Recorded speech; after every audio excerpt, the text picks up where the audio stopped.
Around the World in 80 Days. Jules Verne. Chapter 1. In which Phileas Fogg and Passepartout accept each other, the one as master, the other as man.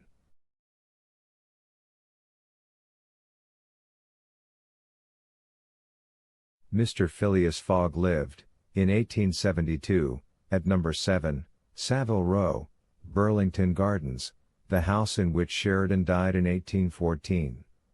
He was one of the most noticeable members of the Reform Club, though he seemed always to avoid attracting attention, an enigmatical personage, about whom little was known, except that he was a polished man of the world.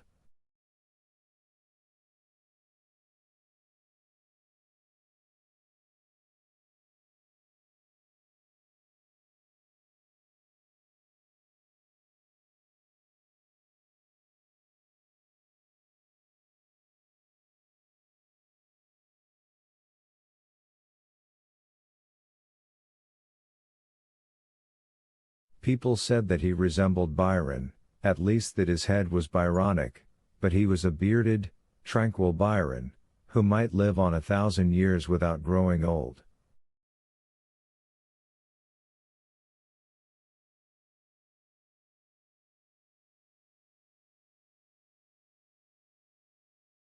Certainly an Englishman, it was more doubtful whether Phileas Fogg was a Londoner.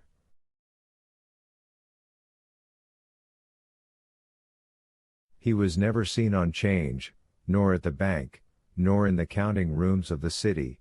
No ships ever came into London docks of which he was the owner.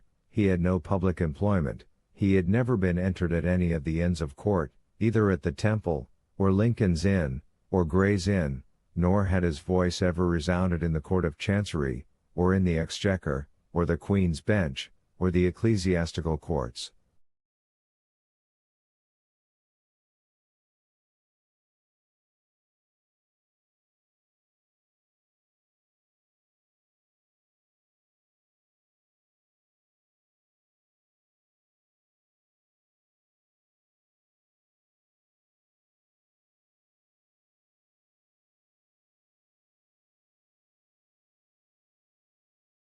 He certainly was not a manufacturer, nor was he a merchant or a gentleman farmer.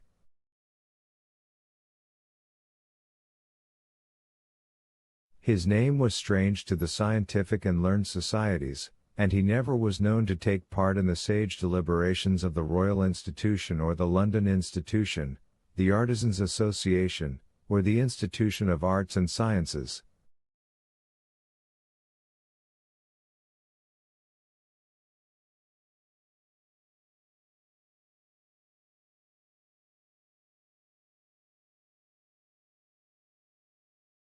He belonged, in fact, to none of the numerous societies which swarm in the English capital, from the Harmonic to that of the entomologists, founded mainly for the purpose of abolishing pernicious insects.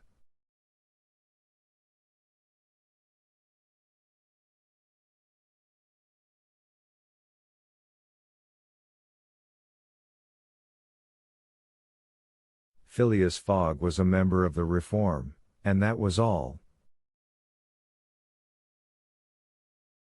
The way in which he got admission to this exclusive club was simple enough. He was recommended by the Barings, with whom he had an open credit. His checks were regularly paid at sight from his account current, which was always flush.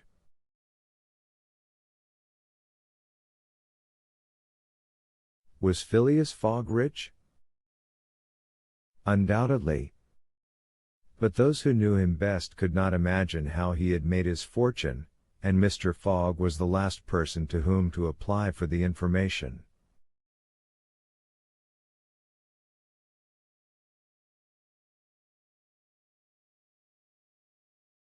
He was not lavish, nor, on the contrary, avaricious, for, whenever he knew that money was needed for a noble, useful, or benevolent purpose, he supplied it quietly and sometimes anonymously.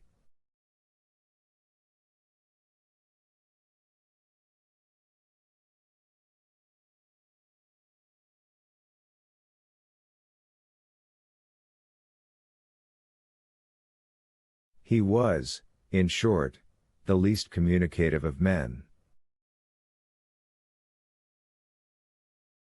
He talked very little, and seemed all the more mysterious for his taciturn manner.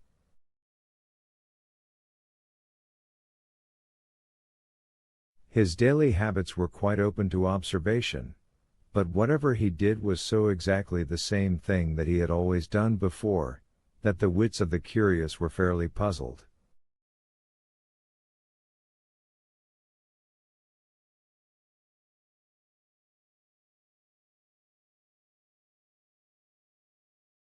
Had he traveled? It was likely, for no one seemed to know the world more familiarly. There was no spot so secluded that he did not appear to have an intimate acquaintance with it.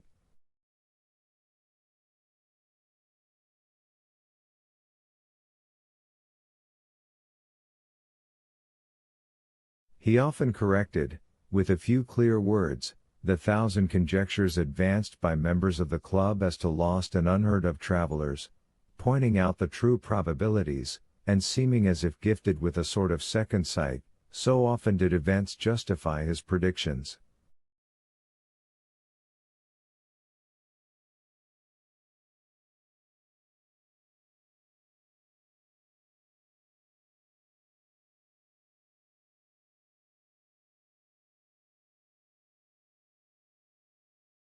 He must have traveled everywhere, at least in the spirit.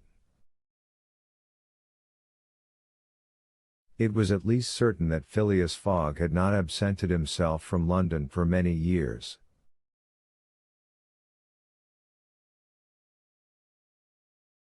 Those who were honored by a better acquaintance with him than the rest, declared that nobody could pretend to have ever seen him anywhere else.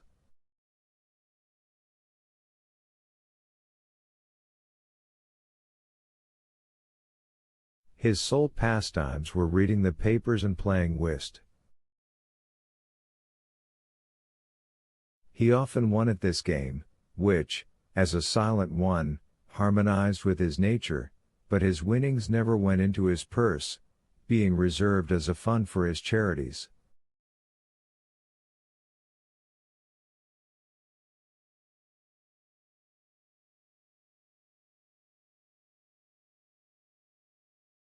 Mr. Fogg played, not to win, but for the sake of playing.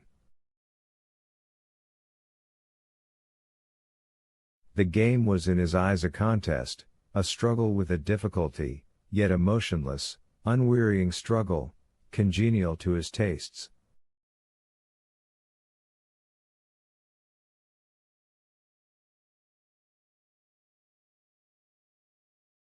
Phileas Fogg was not known to have either wife or children, which may happen to the most honest people, either relatives or near friends, which is certainly more unusual.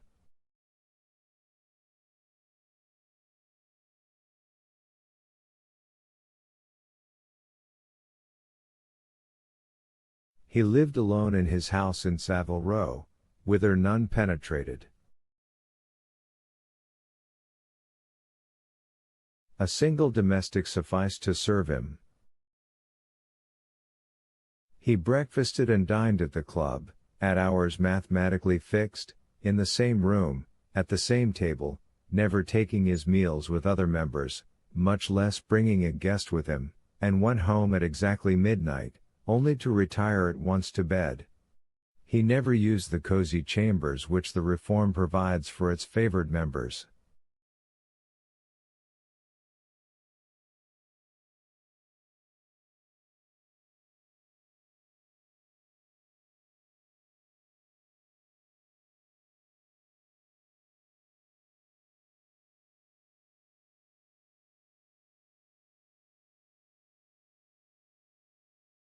He passed 10 hours out of the 24 in Savile Row, either in sleeping or making his toilet.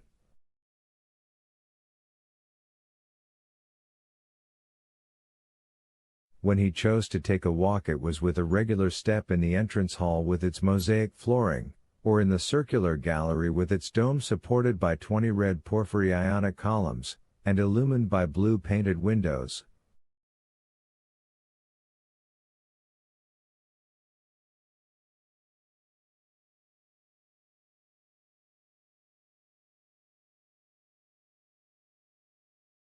When he breakfasted or dined, all the resources of the club, its kitchens and pantries, its buttery and dairy, aided to crowd his table with their most succulent stores. He was served by the gravest waiters, in dress coats, and shoes with swan-skin soles, who proffered the viands in special porcelain, and on the finest linen.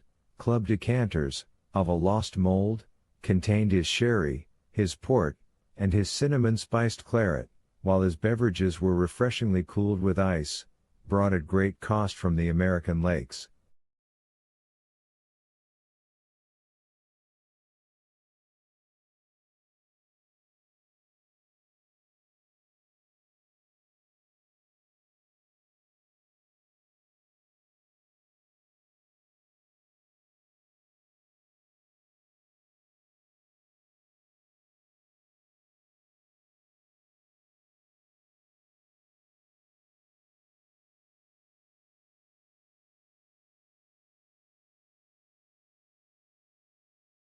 If to live in this style is to be eccentric, it must be confessed that there is something good in eccentricity.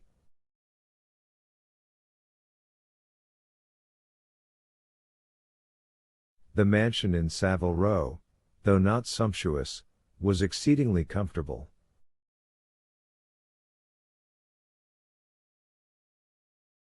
The habits of its occupant were such as to demand but little from the sole domestic, but Phileas Fogg required him to be almost superhumanly prompt and regular.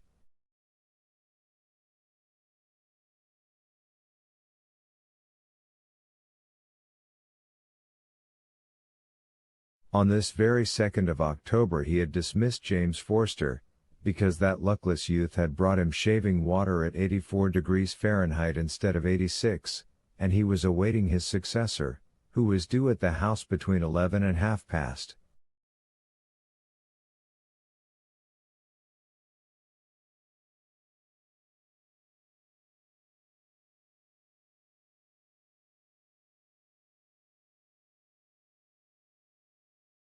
Phileas Fogg was seated squarely in his armchair, his feet close together like those of a grenadier on parade, his hands resting on his knees, his body straight, his head erect. He was steadily watching a complicated clock which indicated the hours, the minutes, the seconds, the days, the months, and the years.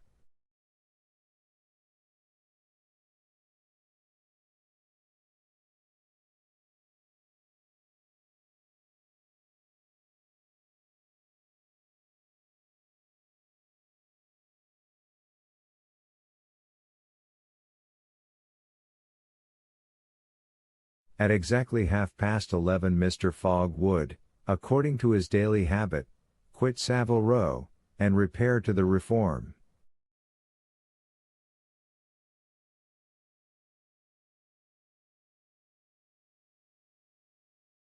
A rap at this moment sounded on the door of the cozy apartment where Phileas Fogg was seated, and James Forster, the dismissed servant, appeared.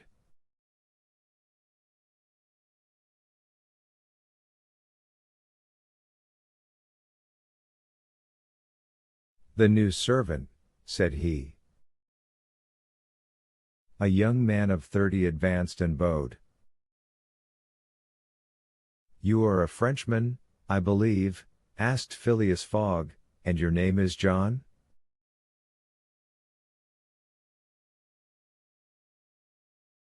"Jean, if monsieur pleases," replied the newcomer, "Jean Passepartout, a surname which has clung to me because I have a natural aptness for going out of one business into another."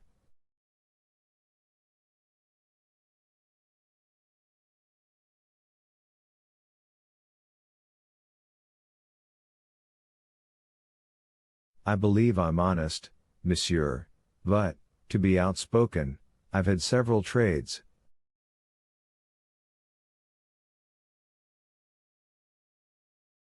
"I've been an itinerant singer, a circus rider, when I used to vault like Leotard, and dance on a rope like Blondin. Then I got to be a professor of gymnastics, so as to make better use of my talents, and then I was a sergeant fireman at Paris, and assisted at many a big fire."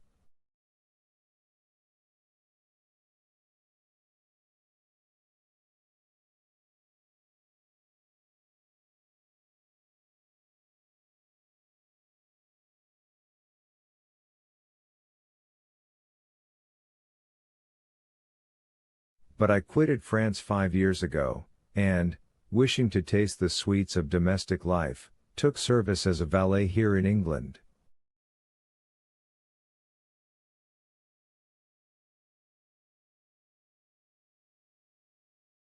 Finding myself out of place, and hearing that Monsieur Phileas Fogg was the most exact and settled gentleman in the United Kingdom, I have come to Monsieur in the hope of living with him a tranquil life, and forgetting even the name of Passepartout.